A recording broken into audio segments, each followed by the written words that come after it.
These are not the 10 films that have garnered the most attention, but they're 10 movies that might be flying slightly under the radar compared to others that I personally cannot wait to see.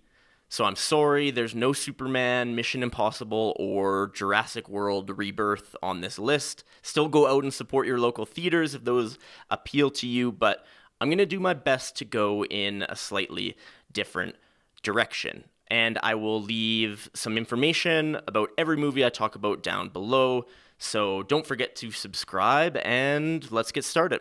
Number 10 is Mickey 17. Okay, maybe a film from Oscar-winning director Bong-Joon Ho starring Robert Pattinson isn't exactly the best pick for flying under the radar, but we're still here. It's had its release pushed back 5 times now, which isn't normally a great sign, but I'm still clinging to a semblance of hope. As I mentioned, the film does star Robert Pattinson as Mickey Barnes, who more or less signs up to be what's known as an expendable, someone who has clones made of himself every time he dies. It also features folks like Steven Yeun, Toni, Collette, and Mark Ruffalo, so at a minimum, it should be pretty interesting. Number 9 is Bunnylovr. Bunnylovr is playing at Sundance this year and is already bringing quite a bit of buzz in some of the film circles. It follows a Chinese-American cam girl played by Katarina Zhu, who is also directing the movie.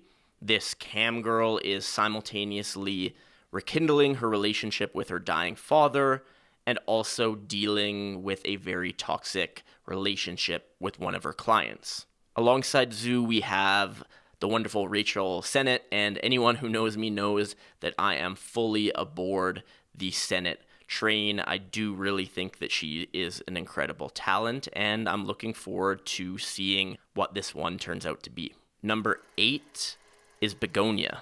I'm not sure if we're living in a twilight zone where every year we get a new film from Yorgos Lanthimos and Emma Stone, or maybe we're literally living inside a twisted Yorgos Lanthimos movie right now. Either way, I'm not going to fight it.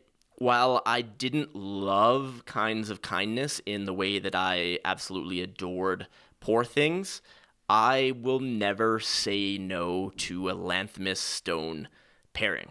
This film is essentially a remake of the 2003 Korean film Save the Green Planet, and it follows 2 young men as they kidnap a CEO because they're convinced that aliens are about to attack Earth. Some classic Yorgos absurdism. I'm ready for it. Number 7 is Death of a Unicorn. I guess we are not completely escaping the absurdism here. And this one is another that probably isn't under the radar anymore, as the trailer just dropped to a nice 8 million views in a week. But regardless, I've been thinking about this film for a couple years now since I first heard of the premise. It stars Paul Rudd and Jenna Ortega as a father and daughter who crash into a unicorn, hence the literal title. They crash into this unicorn on the way to a crisis management summit, and there are differing opinions about what to do next. It's a fairly wild premise for a film, and I can see it going one of 2 ways. Number 6 is Peter Hujar's Day. Compared to number 7 on this list, this film is set to be much more subdued and subtle. It's a biographical drama based on just one single afternoon in the life of photographer Peter Hujar as well as writer Linda Rosenkrantz. It comes from director Ira Sachs, who most recently directed Passages, and it stars Ben Winshaw, who also starred in Passages, alongside Rebecca Hall. I personally adore a film set in a single location with 2 characters just talking. There's a reason why the Before trilogy is so special to me, but still, it's not easy to make these moments come alive on screen, so I just have my fingers crossed that they're able to capture some magic. Number 5 is Sorry, Baby. This movie comes from writer-director Eva Victor, who has written for a variety of outlets like Reductress and The New Yorker before stepping into the world of film. She will also be acting in the film with Naomi Ackie and Lucas Hedges. There's not a ton of information known about this project right now. This is the entire logline, for example. Something bad happened to Agnes, but life goes on, for everyone around her at least.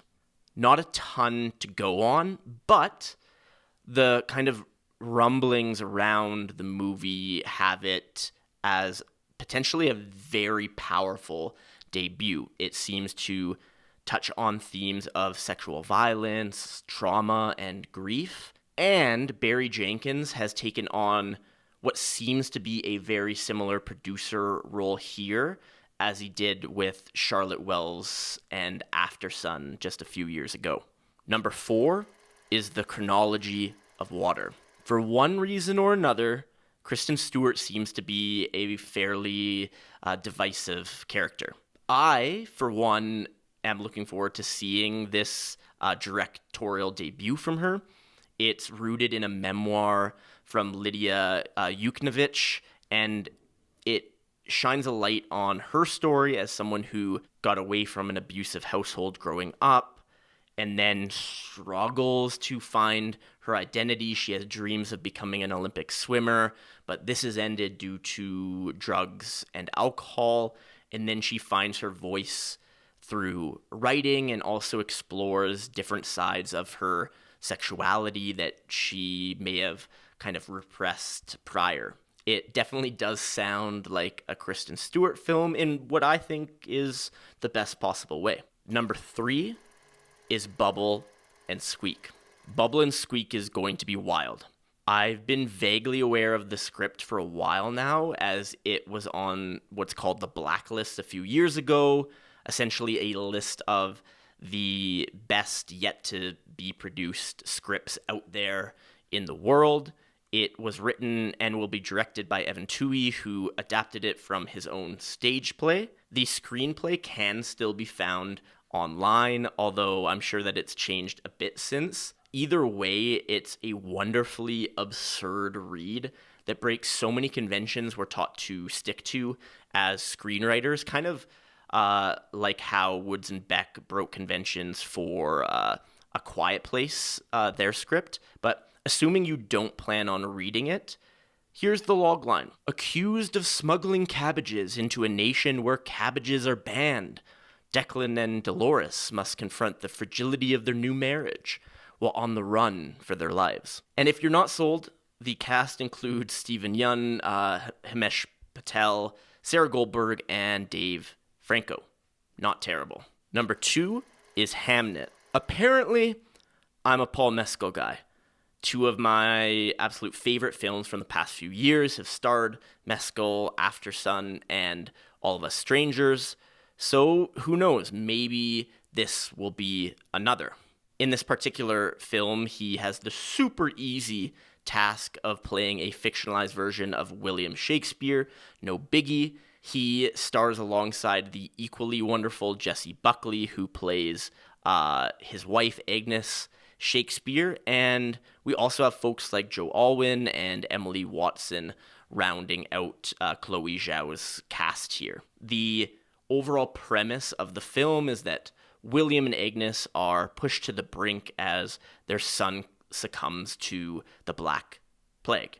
This sort of content, I think, is much more in Zhao's wheelhouse versus the Marvel Cinematic Universe, and I'm excited to see what she's able to do on this sort of scale. Number 1 is Materialists.